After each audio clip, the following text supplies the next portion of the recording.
"Eat in the kitchen," my daughter said with a pleasant smile that fooled everyone around the table. "You're not real family anymore." I simply nodded, picked up my plate, and walked away. 3 hours later, not a single person in that dining room could bring themselves to meet my eyes. My name is Eleanor Whitmore, and I was 72 years old that Thanksgiving. Until that afternoon, I believed I understood the meaning of family. I had spent nearly 5 decades building traditions that made holidays feel like home. Every Thanksgiving since my late husband, Thomas, and I bought our colonial house outside Hartford, Connecticut, the dining room had been filled with laughter, roasted turkey, homemade cranberry sauce, sweet potato casserole, and pumpkin pies cooling on every available counter. Our children grew up believing Thanksgiving wasn't just another holiday. It was sacred. Even after Thomas passed away 4 years earlier following a long illness, I continued hosting because keeping those traditions alive made me feel as though a small part of him still sat at the head of the table, smiling at all of us. Last spring, however, my daughter Vanessa insisted it was finally her turn to host. She said my old house was too much work for me and that everyone would be more comfortable at hers. I smiled and agreed because I thought that was what mothers were supposed to do. We stepped back. We let our children create memories of their own. I spent 2 full days preparing dishes she had requested. My cornbread stuffing. My pecan pie. My homemade dinner rolls that required nearly 4 hours from start to finish.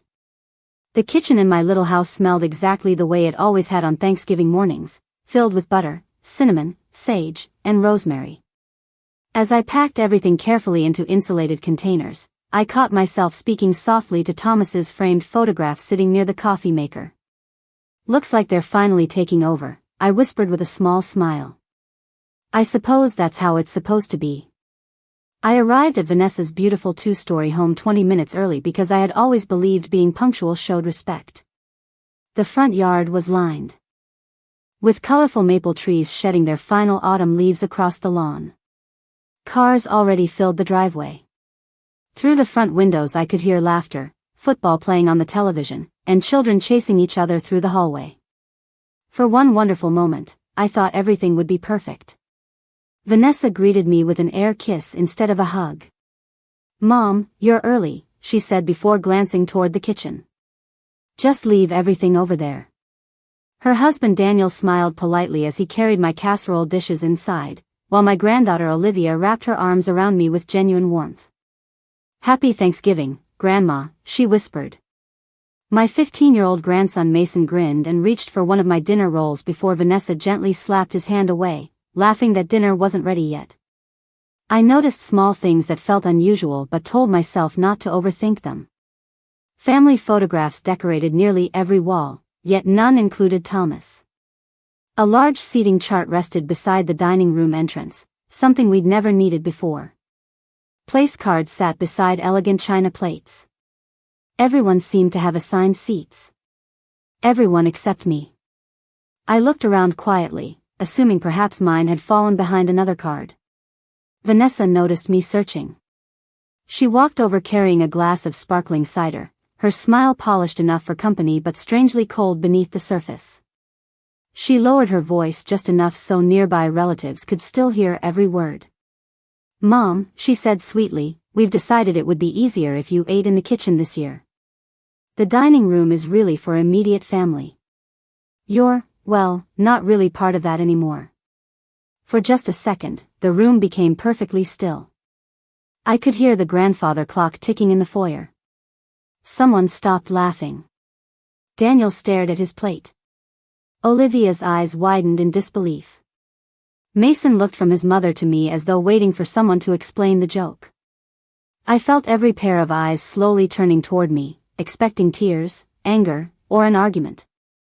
Instead, I smiled softly, thanked Vanessa for letting me know, lifted my own plate without another word, and walked toward the quiet kitchen. As the swinging door closed behind me, shutting out the sound of conversation, I carefully placed my plate on the counter beside the pie I had baked that morning. Then I reached into my purse, pulled out my phone, looked at one familiar name that I had hoped I would never need to call, and after a long, steady breath, I pressed it. The call connected almost immediately. "Charles Donovan speaking. came the calm, familiar voice on the other end. I looked down at my untouched plate before answering.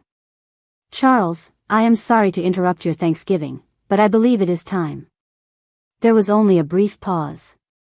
I was wondering when you might call, Eleanor, he replied quietly. Are you certain? I closed my eyes for a moment as laughter drifted in from the dining room. Someone had turned on holiday music.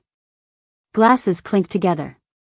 The smell of roasted turkey and fresh sage filled the kitchen, reminding me that every dish on that table had once been made with love instead of obligation. Yes, I answered. I am certain. Very well, Charles said. Give me a little time. I will bring everything. He ended the call without asking another question because he already understood. He had known Thomas almost as long as I had. He knew promises that had been made decades earlier. He knew why one phone call could change everything. I slipped my phone back into my purse and sat quietly at the small breakfast table tucked beside the kitchen window. Outside, the last golden leaves drifted across Vanessa's backyard while neighborhood children laughed somewhere beyond the fence. It should have been an ordinary Thanksgiving afternoon. Instead, I found myself wondering how a family could slowly become strangers without anyone noticing the exact moment it happened. The truth was that what had happened in the dining room had not begun today. It had started years ago, so gradually that I kept convincing myself I was imagining it. After Thomas passed away, Vanessa began making more decisions without asking for my opinion. At first they seemed harmless. Christmas dinner moved to her house because it was more convenient. Easter brunch shortened because everyone had busy schedules. Birthdays celebrated on weekends that worked better for everyone else. I never complained. Families changed. Life moved forward. That was natural. Then the invitations became different. Sometimes I would learn about family outings from photographs Olivia posted online. Other times Vanessa would call afterward and apologize, saying everything had been arranged at the last minute. I always accepted the explanation because I wanted peace more than I wanted answers. Looking back, I realized peace had come at the price of my own place in the family. I remembered one Saturday nearly 2 years earlier when Mason had played his first middle school baseball game. Vanessa told me it had been canceled because of rain. The next day Olivia quietly showed me pictures on her phone. The game had happened exactly as scheduled under bright blue skies. She looked embarrassed as she said, I thought Mom invited you. I smiled and told her not to worry because children should never feel responsible for the mistakes of adults. But that night I cried while washing dishes because I knew she had seen the disappointment I tried so hard to hide. The kitchen door suddenly opened. Olivia stepped inside carrying an empty serving bowl. She hesitated when she saw me sitting alone. Grandma, she said softly, I am really sorry. I smiled at her. You have nothing to apologize for, sweetheart.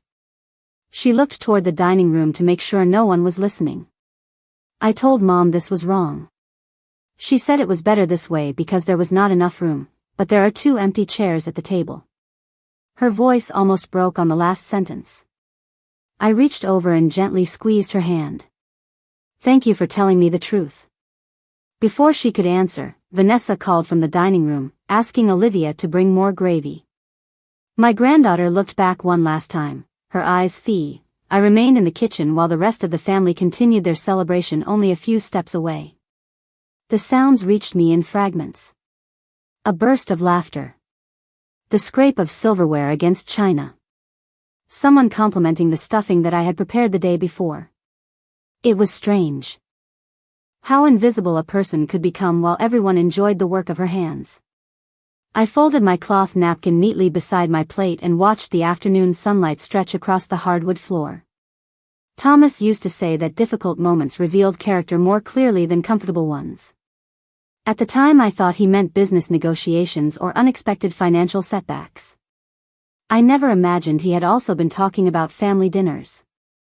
The kitchen door opened again, but this time it was Daniel. He stood awkwardly in the doorway with a pitcher of iced tea in one hand. For a moment neither of us spoke. Finally he cleared his throat. Would you like a refill? He asked quietly. I smiled politely. Thank you. I already have enough. He looked down at the floor instead of meeting my eyes. I should have said something earlier. His voice was almost too soft to hear. I know. That was all I answered because there was nothing else that needed to be said. An apology without action could ease a guilty conscience, but it rarely changed anything. Daniel nodded once before turning back toward the dining room.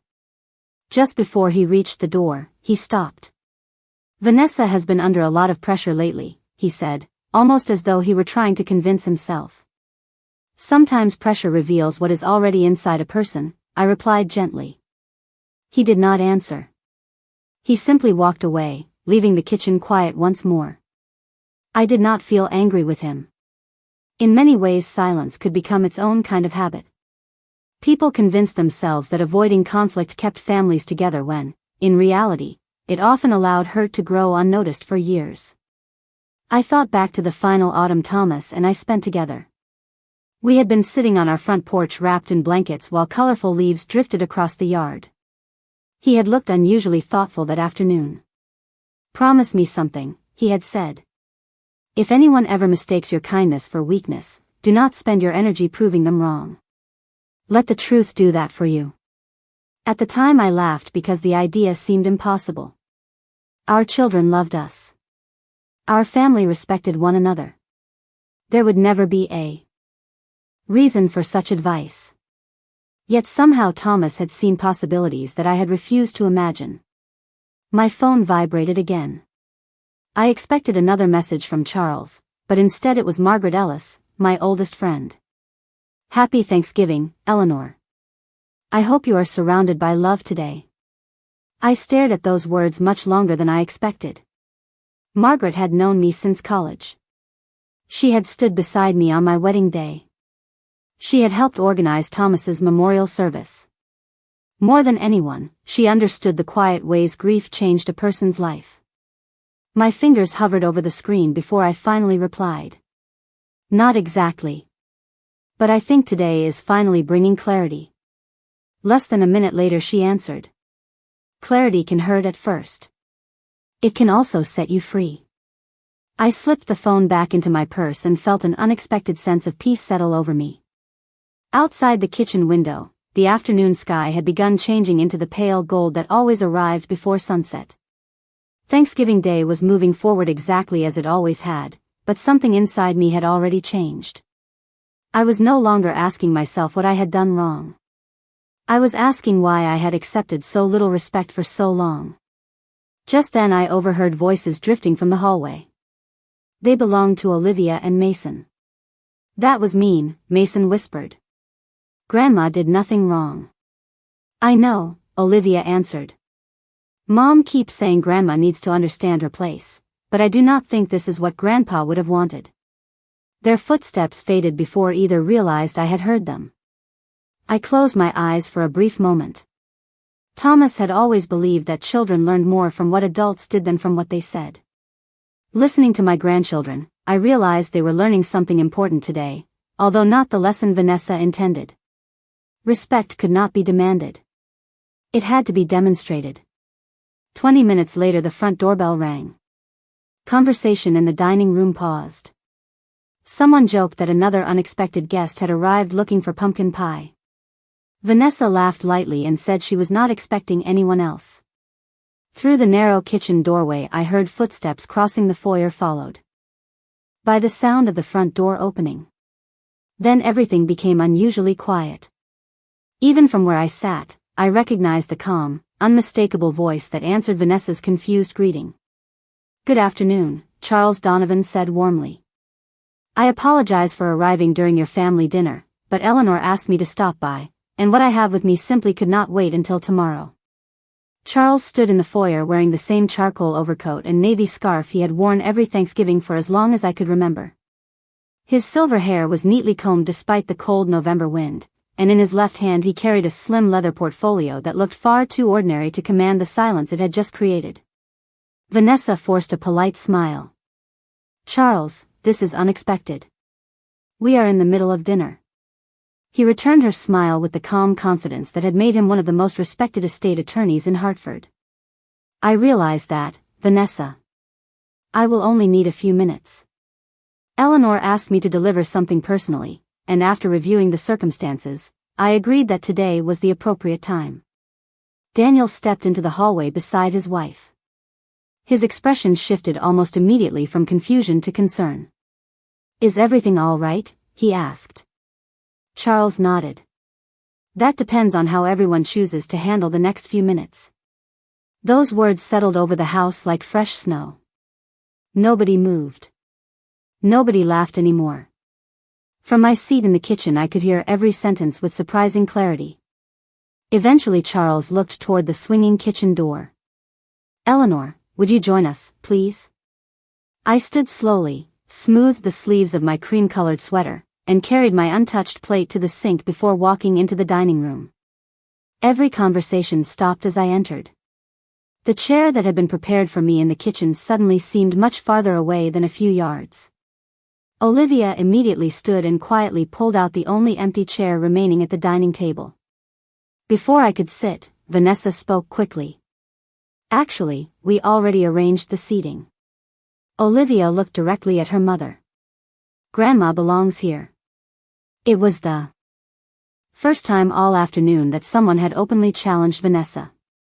The room became so quiet that the ticking wall clock sounded unusually loud.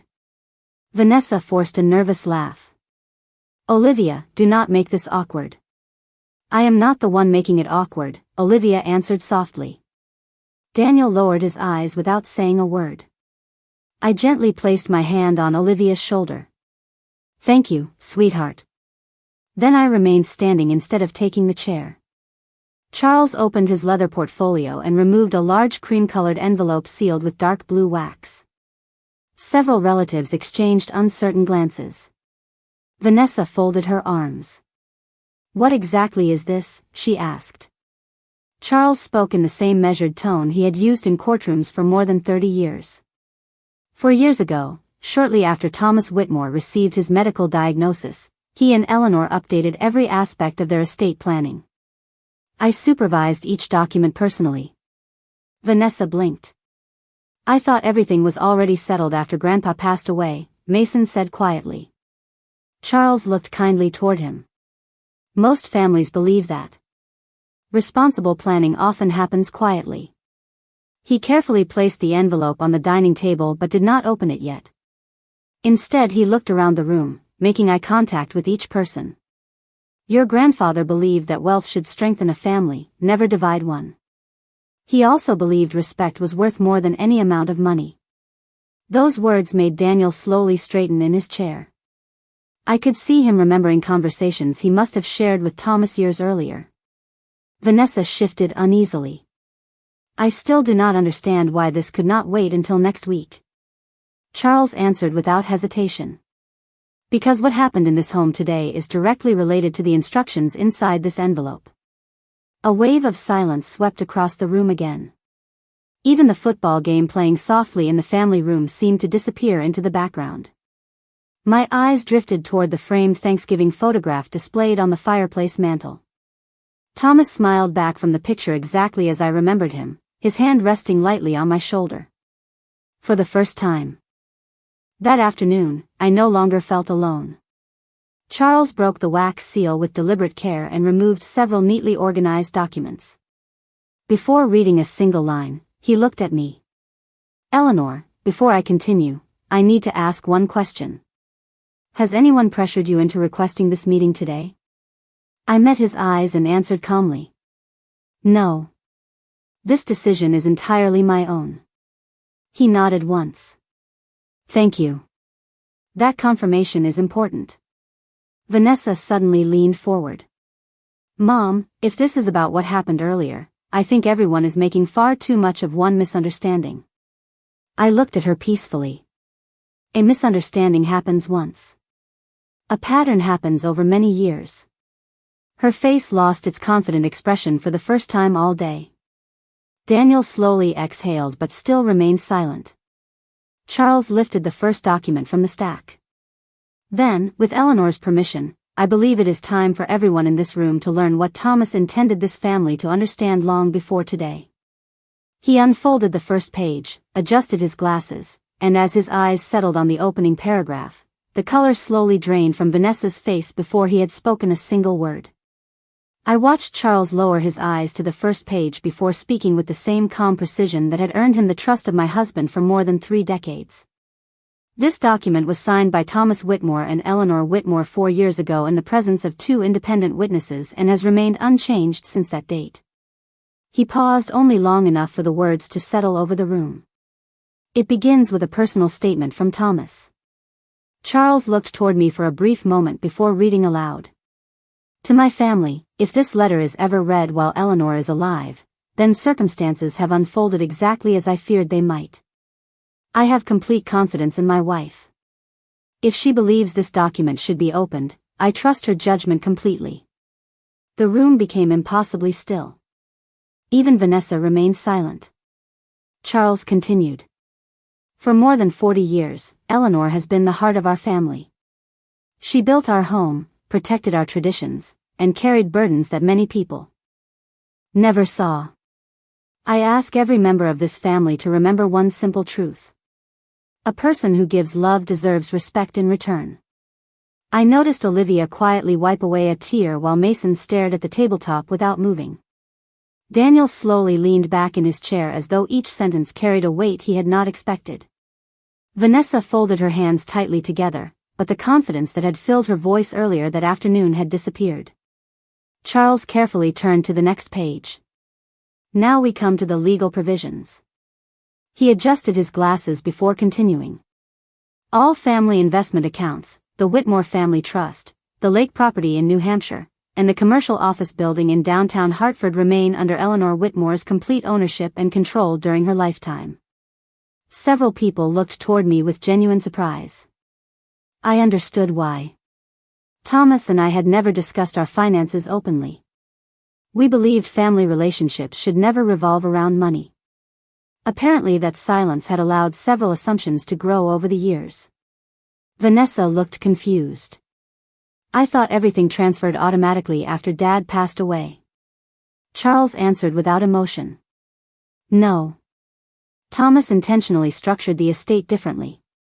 Eleanor became the sole decision maker. Every significant asset remains entirely under her authority. Daniel looked toward me with an expression I had not seen in years. It was not curiosity. It was respect mixed with regret.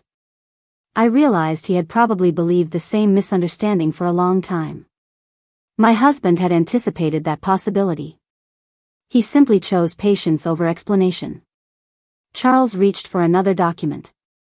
There is one additional section that Thomas insisted remained sealed unless Eleanor personally requested today's meeting. His words caused Vanessa to sit upright. Another section? She asked. Charles nodded. A confidential memorandum attached to the family trust. He carefully unfolded the final pages. Before reading, he spoke directly to everyone gathered around the table. Thomas understood that family relationships can change over time.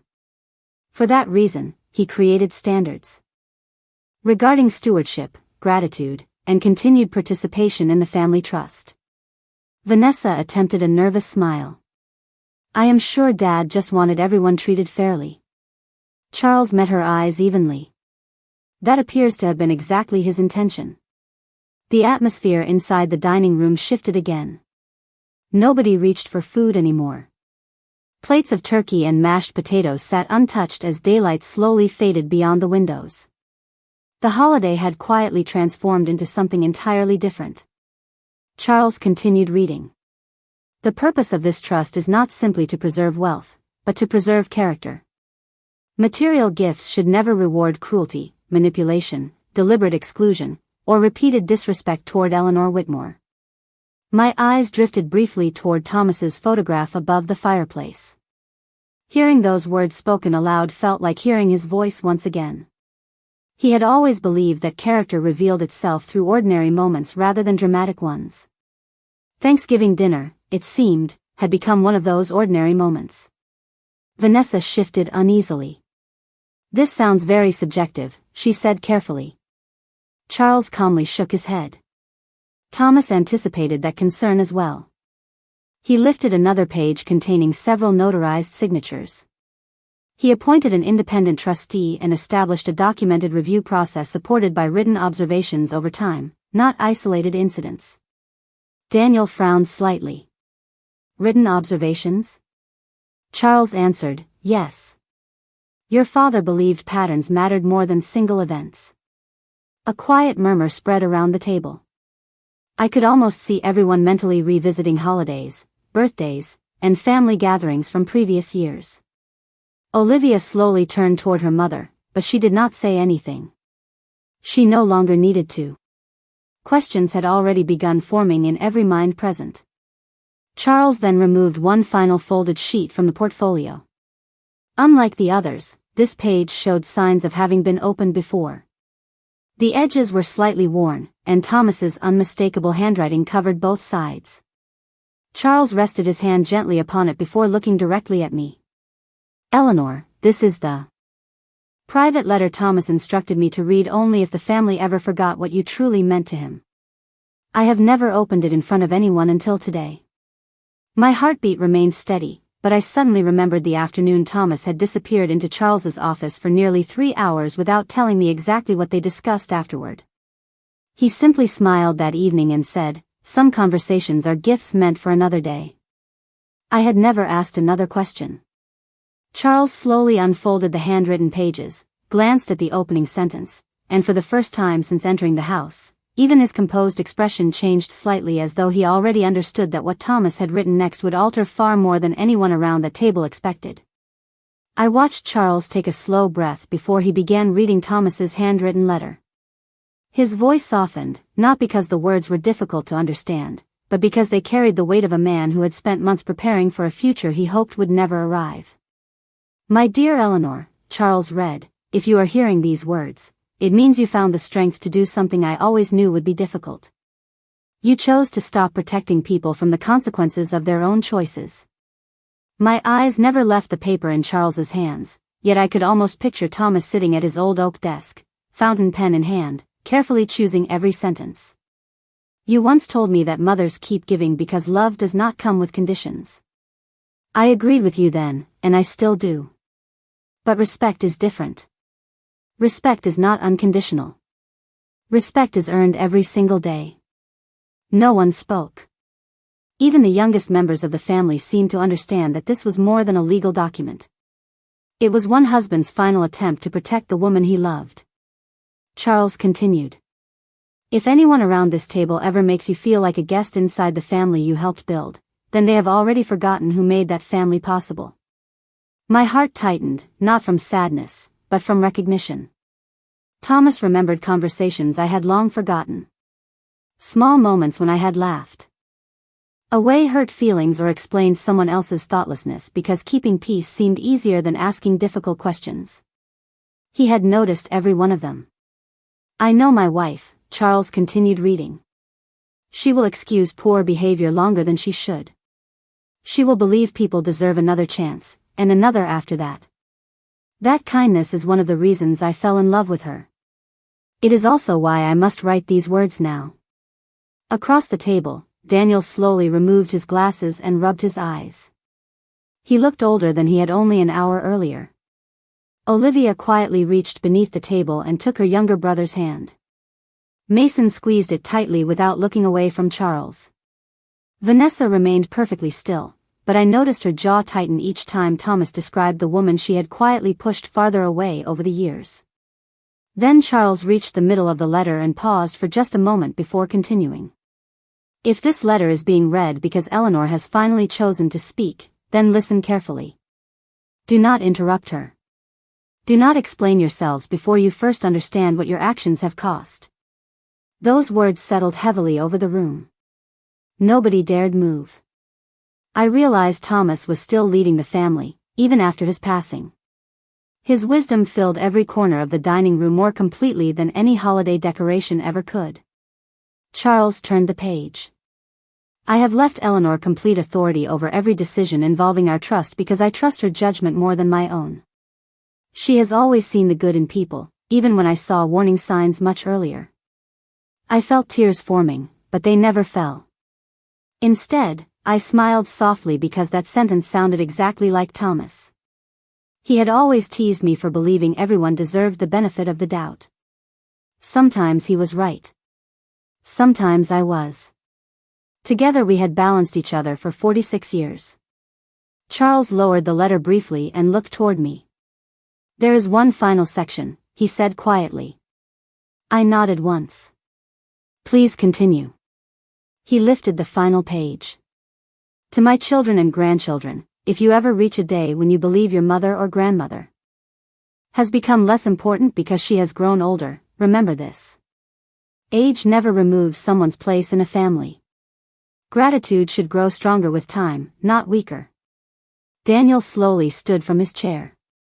His voice trembled slightly. Eleanor, I owe you an apology. I looked at him kindly but raised one hand. Please wait. He immediately sat back down. Thomas had asked them to listen first. They deserved the chance to hear every word before speaking. Charles continued reading. Finally, there is one instruction I ask Eleanor to carry out only if she believes it is necessary. She alone may decide who continues benefiting from the Whitmore Family Trust. Membership in this family has never depended on blood alone. It depends on character. Vanessa's eyes widened. What does that mean? She asked, unable to hide the concern in her voice. Charles carefully folded the handwritten letter before answering. It means exactly what Thomas intended it to mean. He then reached back into the portfolio and removed one final document printed on heavier paper than the others. Unlike every previous page, this one required no explanation. At the top, in bold legal lettering, appeared the title Amendment to Beneficiary Designations. Charles rested his fingertips on the page before looking around the room one final time. This amendment has never been activated, he said. It becomes effective only after Eleanor makes one decision. Every face turned toward me. I could almost hear everyone's breathing. The holiday meal sat forgotten as evening shadows stretched across the dining room floor. Charles slid the document gently toward me and spoke the question Thomas had entrusted only to him. Eleanor, after everything that has happened today, do you wish to leave the beneficiary designations exactly as they are, or do you wish to exercise the authority Thomas placed entirely in your hands? I looked down at the document resting in front of me, then slowly lifted my eyes to the faces gathered around the table. Some looked anxious. Others looked ashamed. A few simply looked confused. For a long moment, I said nothing at all. Silence has a remarkable way of forcing people to hear thoughts they have spent years trying to avoid. Finally, I folded my hands together and spoke as calmly as I had throughout the afternoon. Before I answer Charles, there is something I need all of you to understand. No one interrupted. Even Vanessa remained perfectly still. When your father was alive, I continued, looking at my daughter, he often reminded me that families are built one ordinary day at a time. Not through grand speeches or expensive gifts.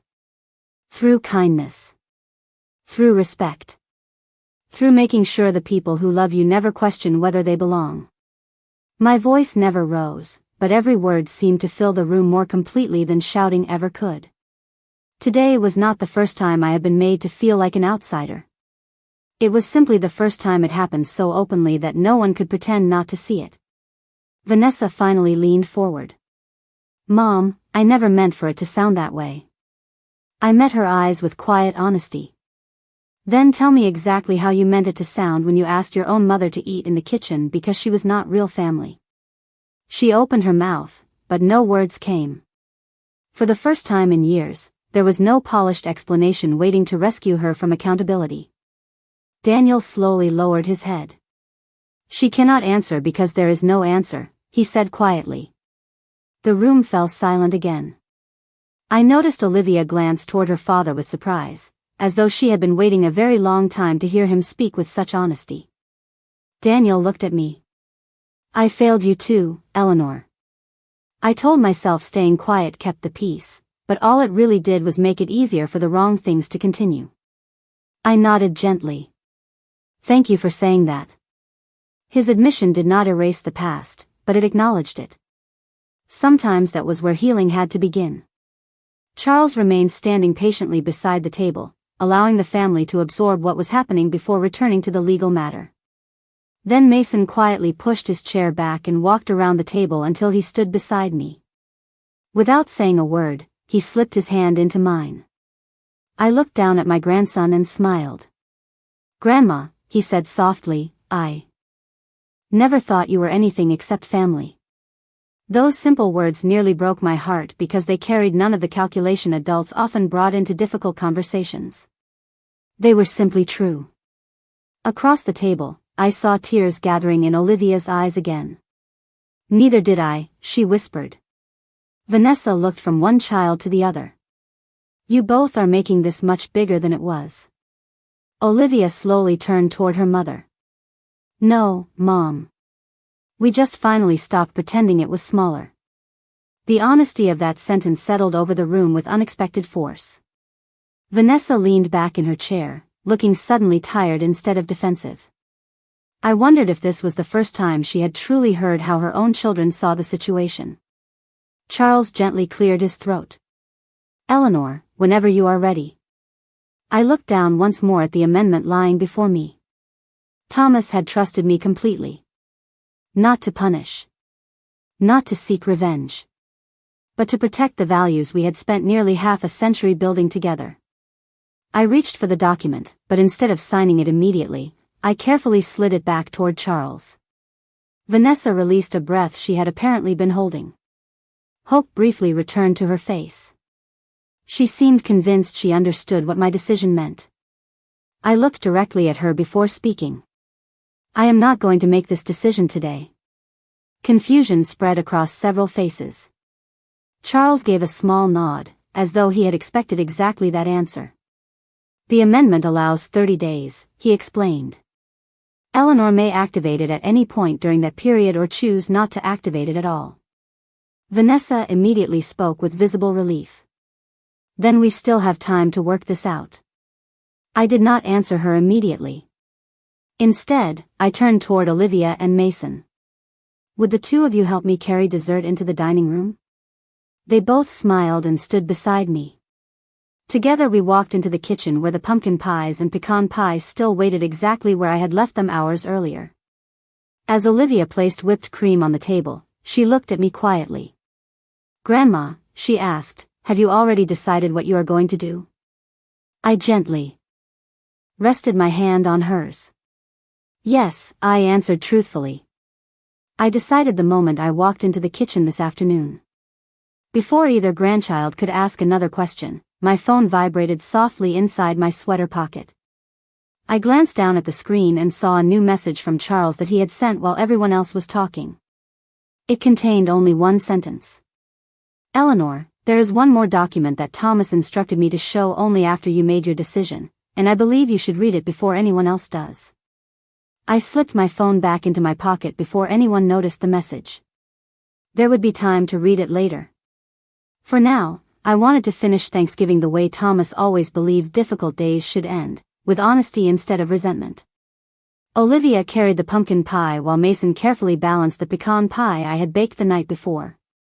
We walked back into the dining room together, and without anyone saying a word, the atmosphere felt entirely different. Earlier that afternoon I had entered this room as someone who had been quietly pushed aside. Now I returned with my grandchildren walking beside me by choice. No legal document could have meant more than that simple gesture. I placed the pies in the center of the table and smiled gently. "Dessert should not go to waste," I said. Thomas always believed pies solved at least half of life's problems. A few nervous smiles appeared around the table. Even Daniel let out a quiet laugh before lowering his eyes again. The tension softened just enough for everyone to breathe. Charles closed his portfolio and stepped back from the table. "My work here is nearly finished," he said. "The remaining decision belongs entirely to Eleanor." Before anyone could respond, Vanessa slowly stood from her chair. Her confident posture from earlier in the day was gone. She looked tired, uncertain, and for the first time in years, completely unsure of herself. Mom, she began quietly, I have been thinking about everything that was said. She stopped for a moment, searching for words that did not come easily. I kept telling myself I was organizing family gatherings, keeping everything running smoothly, making holidays easier for everyone. Somewhere along the way, I stopped asking whether I was making them kinder. No one interrupted her. She looked toward Olivia and Mason before continuing. Listening to my own children today was harder than hearing any legal document. They saw something in me that I refused to see myself. Olivia lowered her eyes without speaking. Daniel gently reached for Vanessa's hand. This time she did not pull away. I cannot change what happened this afternoon, Vanessa continued. I cannot pretend those words never left my mouth. But I can admit that they were wrong, and I can admit that I have hurt you for much longer than today.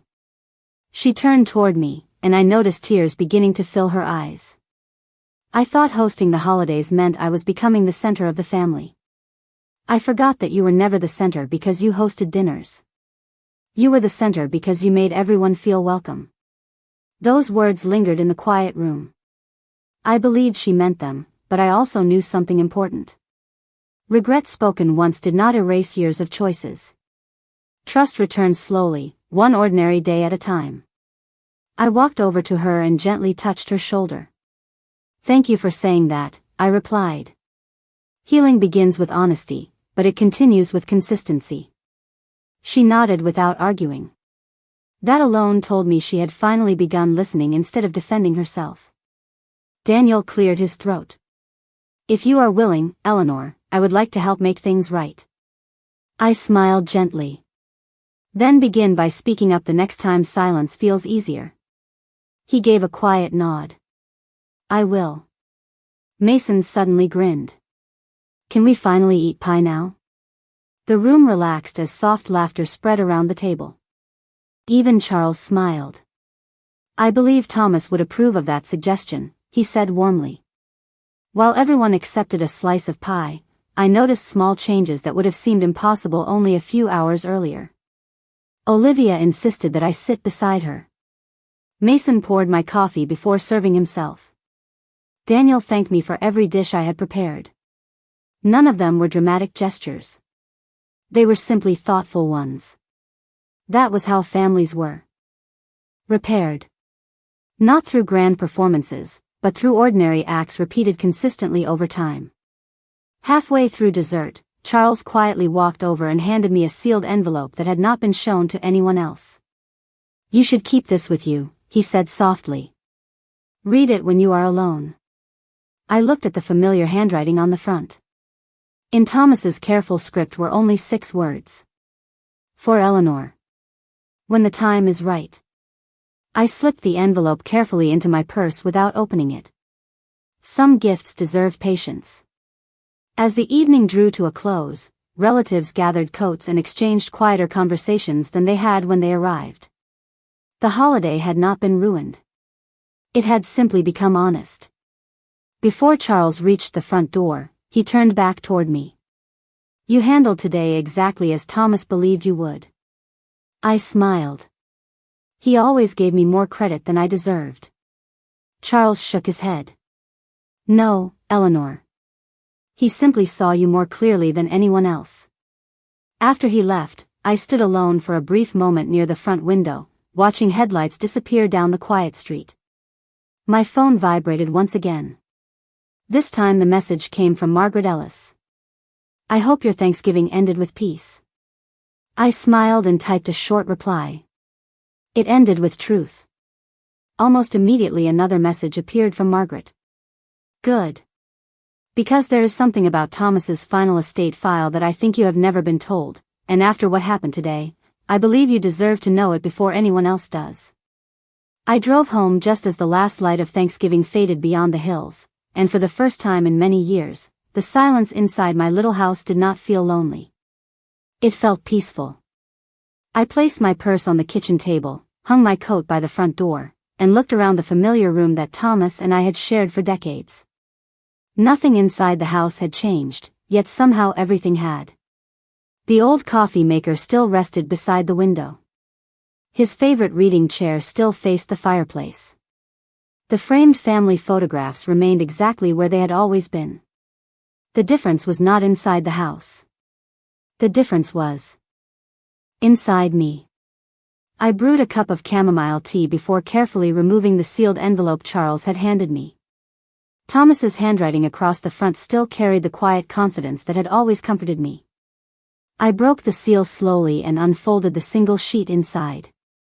It was shorter than I expected. My Eleanor, if you are reading this, then you finally chose yourself for once.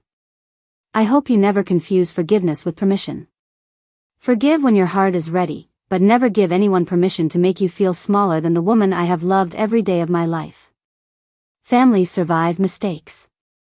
They do not survive the belief that one person's dignity matters less than another's. Whatever decision you make after today, let it come from wisdom, not anger. If our family finds its way back to kindness, give them every opportunity to prove it. If they do not, walk away knowing you already kept every promise we ever made to each other. I will always be proud of you. I folded the letter carefully and held it against my heart for a long moment. Thomas had known me so well that he had answered questions I had not even realized I was asking. The following morning my phone rang just after 9 o'clock. It was Vanessa. I let it ring twice before answering. "Good morning, Mom," she said quietly. Her voice sounded different. Not rehearsed. Not defensive. Simply tired. "I know I cannot fix yesterday with one phone call, but I wanted you to hear this before another day passed. I have already apologized for what I said. Now I want to apologize for everything I allowed to become normal before yesterday. You deserved better from me." I listened without interrupting. "I have asked Olivia and Mason if they would help me start a new Thanksgiving tradition next year," she continued. "We all agreed that wherever we celebrate, everyone sits at the same table. No exceptions. I hope someday you will join us again, but I understand if you need time." I smiled softly. "Time is not always a bad thing, Vanessa. Sometimes it is where trust grows back." We spoke for nearly 20 minutes. There were no dramatic promises. No impossible expectations. Only honest conversation, something we had not shared in a very long time. During the next several weeks, I noticed small changes that mattered more than grand gestures ever could. Daniel began calling every Sunday afternoon simply to check on me. Olivia visited after college classes and helped decorate the house for Christmas. Mason insisted we bake cookies together because, according to him, no one else's chocolate chip cookies tasted quite right. Vanessa came one Saturday carrying nothing except 2 cups of coffee and a handwritten list of family traditions she hoped we could rebuild together. She asked more questions than she answered, and for the first time in years, she listened without trying to control the conversation. 30 days after Thanksgiving, I met Charles at his office. The amendment still rested inside my folder exactly where he had placed it. He looked at me over the top of his glasses and asked only one question. "Have you reached your decision?" I smiled as I slid the unsigned amendment back across his desk. "Yes." He waited patiently. "I have decided not to activate it." He nodded but did not appear surprised. "May I ask why?" I looked out the office window toward the snow beginning to fall across downtown Hartford. "Because Thomas trusted me to protect our family, not to punish it. Yesterday gave them consequences. The next 30 days gave them choices. They chose differently." Charles smiled warmly before placing the amendment into the file. I believe Thomas expected exactly that answer. 1 year later, Thanksgiving arrived once again. This time we gathered at my house. Not because anyone argued about where dinner should be held, but because Vanessa quietly asked if we could return to where the tradition began. The dining room looked much as it always had. Turkey rested in the center of the table. Pumpkin pie cooled on the counter. Thomas's photograph stood beside a small arrangement of autumn leaves. There were enough chairs for everyone, and every single one of them was filled. Before we began eating, Vanessa stood and looked around the table. "Before we say grace," she said softly, "there is one thing I never want this family to forget again. She walked around the table until she reached my chair, gently squeezed my shoulder, and smiled through grateful eyes. Home has never been a place, she said. Home has always been you. No one applauded. No one needed to. Some moments become powerful because they are quiet. As we joined hands around the table, I looked at the people beside me and silently thanked Thomas for one final lesson. Love can hold a family together, but only respect allows it to stay together. And from that Thanksgiving forward, no one in our family ever questioned where I belonged again.